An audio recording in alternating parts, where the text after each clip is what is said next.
Sunday Sundarakanda రచన Shri సుందరదాసు MS Ramarao గారు. ట్రాక్పై గానం గాన కళారత్న శ్రీ వెంపటి సత్యనారాయణ తెనాలి. వ్యాఖ్యానం విశ్లేషణ సహజ కవి డాక్టర్ అయినాల మల్లేశ్వరరావు తెనాలి.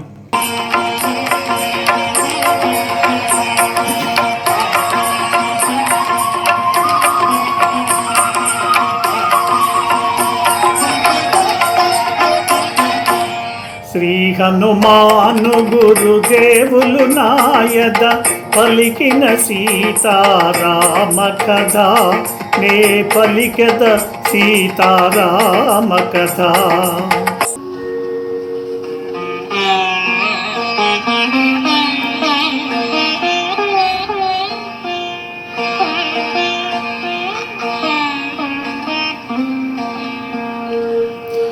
అందున్న ఒక వృద్ధ రాక్షసి తోటి రాక్షసుల ఆవల త్రోసి, కావలి నన్ను వధింపుడు, సీతను మాత్రము హింసింపకూడు. దారుణమైన కలగంటి నేను దానవులకది ప్రళయమేను అని తెల్పే త్రిజట స్వప్న వృత్తాంతము, భయకంపితలైరి రాక్షసీ గణము.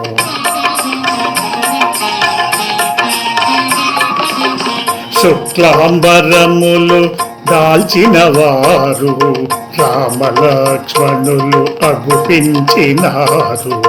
వైదేహికి ఇరువంకల నిలచి దివ్య తేజమున వెలుగొందినారు.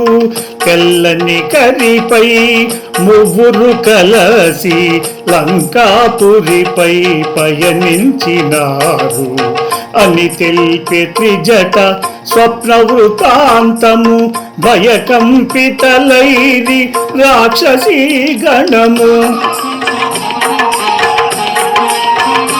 శ్రీ హనుమాను గురుదేవులు నాయద పలికిన సీతారామ కథ, నే పలికెద సీతారామ కథ. చూడండి, సీతను ఏ విధంగానైనా ఒప్పించండి. ఒకవేళ మొండిగా ఒప్పుకోకపోతే నిర్దాక్షిణ్యంగా ఆహారంగా ఆరగించండి అని రావణాసురుడు రాక్షస వనితలను ఆజ్ఞాపించి వెళ్ళిపోయాడు. ఆ రాక్షస వనితలలో ఒక వృద్ధ రాక్షసి తోటి రాక్షస స్త్రీలను అవతలకు నెట్టి, కావాలంటే నన్ను వధించండి, మహాతల్లి సీతను మాత్రం హింసించకండి.